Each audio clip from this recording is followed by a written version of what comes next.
Hello, second graders. Today we're going to be talking about how the weather changes with the seasons and how the different seasons and their weather impact humans, plants, and animals. When I say impact, I mean how it affects these different species, humans, plants, animals, how it changes the way they behave. In order to make this foldable book with me, you will need 2 different pieces of paper as well as a stapler. If you do not have these things, as always, you can take these notes in a notebook. You would just put these headers and then take the notes like I do, but in your notebook or on your plain piece of paper. To get started, I'm going to take my 2 pieces of paper. These could be white, but they do not need to be. You'll see I'm using colored because I just think it's a little more fun that way. And instead of lining them up so the edges on the bottom are perfect, close together, you're going to take one piece that's behind and you're going to slide it down so that you have about this much space. Then, after you have it like this, you're going to fold the 2 pieces. I like to put a hand here to make sure it stays put, and then lay the top half down like so. And you can kind of shift it around before you make the fold until it looks how you want it to look. So I haven't folded it yet, but you'll see I have the bottom piece, and then it looks like this, so that there are 4 different strips. The 2 strips in the middle, if you're using 2 different colors, will be the same color, sandwiched by the other color. If you're using white, then obviously they'll all look the same. After you folded it like this, you staple the top, if you have staples, which I may or may not. Here you go. And then your book is good to go. Now, today we're talking about how seasons impact the weather. So the top piece, I'm going to write how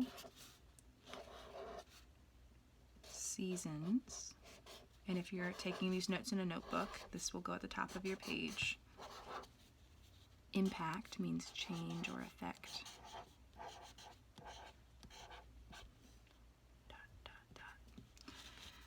On the next strip down, I'm going to write humans. That's us. If you want to add little drawings here to decorate it, you can as well. I might draw some people here when I have more time. Plants will go on the next strip down. And then the last strip, we will write animals. To show the different seasons, I'm going to draw some pictures really quickly. In the center, I'm going to draw the sun. I associate the sun with spring and summer.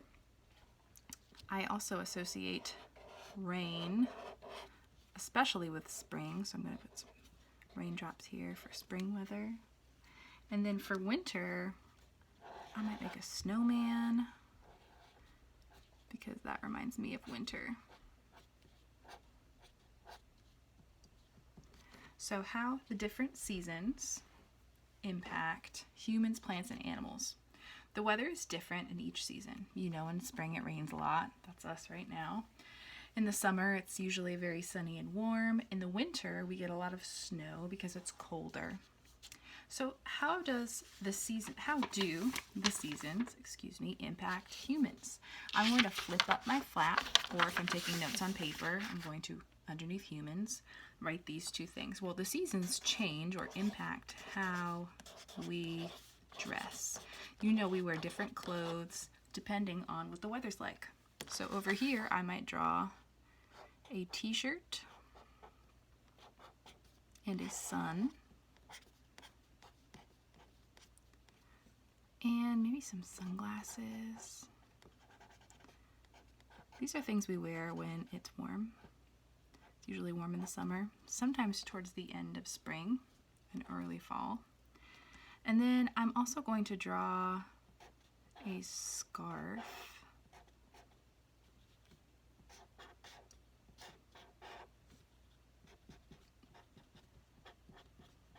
with some snowflakes around it to show that when it snows in the winter, we dress differently. You could also draw a hat, like a winter hat.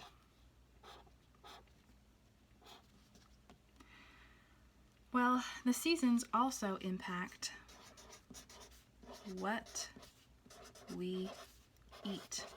And this is because different foods are in season at different times of the year. Watermelon, I love watermelon, is something that grows exclusively in warmer weather. So the summer.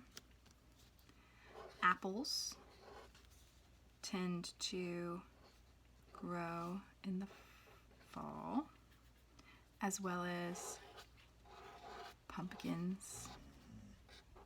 Sorry if you hear my dog complaining. She wants to leave the room, but I'm busy. After this, my humans section is done. How do seasons impact plants? I'm going to open to that flap, or if you're taking notes on paper, go to that header that you made.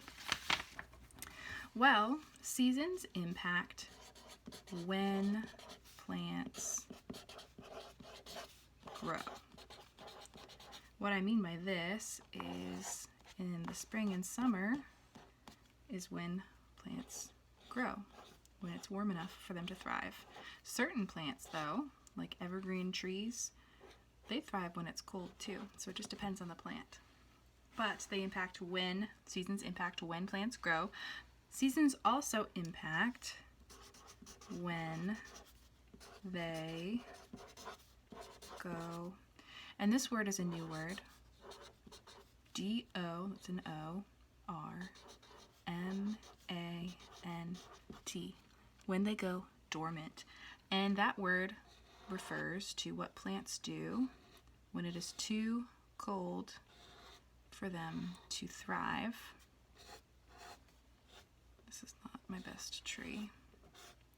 Doesn't really matter though. So when trees lose their leaves in the fall, it's because not that the tree is dying, but that the tree is going dormant. It's kind of like hibernation for animals, but it's for plants. It's like they're sleeping. They're preserving their energy to help them live through the winter, and then they will bloom again in the spring. That's called going dormant. So trees typically go dormant. Other plants go dormant as well. It's when they go away and then they come back in the spring. So seasons impact when plants grow and when they go dormant. I'm ready for my last page, which is animals. How do the seasons impact animals? They impact animals in lots of ways. One way is how they camouflage. A lot of different animals depend on camouflage in order to survive. And, I need an L there, F-L-A-G-E. One example is the white-tailed deer. I don't know if you remember when we were talking about white-tailed deer, how their colors, the color of their coat changes depending on the season to blend in with the trees. So here's my not very good deer, but it changes how they camouflage, how they blend in.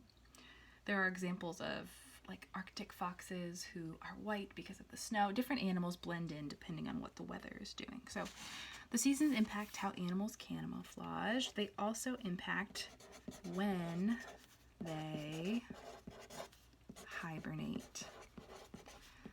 You've heard of hibernation, I'm sure, and it's kind of like when trees go dormant, some animals hibernate in order to survive through the winter. So over here I'm drawing a bear because bears are one example of, he's got little macaroni eyes because he's sleeping. I'm going to give him some Z's. Bears hibernate.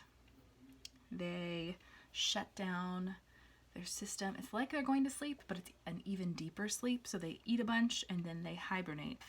They make their metabolism slow down and they just sleep all winter long so that their body can survive until the spring. So I'm also going to draw a cloud to show that like when it's snowing and cold, certain species are hibernating to preserve their strength. And then animals are also impacted by seasons. they change where they, and here's a new word, migrate. Where they migrate is impacted. So if it is snowing, here's my cloud, snowing, it's winter. Certain species that cannot survive the winter, they don't know how to hibernate or they're not capable of doing that. In order to cope with the cold winter weather, they will migrate. They'll go somewhere else. And typically, where they migrate is a warmer climate. An example of species that do this are Canadian geese. I'm going to draw little V's and little W's that look like birds flying into the distance. Certain birds, ducks, mallard ducks, different kinds of geese, they migrate. So when it becomes cold in a certain place, they migrate to where it is warmer and they'll stay for the winter. And then once it gets too hot, they'll go back to the other climate once spring has come. Birds are one example, different types of birds. And then also butterflies migrate. Flying species. I'm going to put an arrow to show that they're moving from the cold to the warm. Migration is to preserve their life and make sure that they're not too cold and not too hot in the summer. So these are the different ways that these species are impacted by the seasons and the different kinds of weather that each season brings. I hope that you enjoyed making this notebook or this little foldable book with me, or taking notes in your notebook if that's what you did. You can now use this to talk to someone else and explain how the seasons impact humans, plants, and animals. Nice job.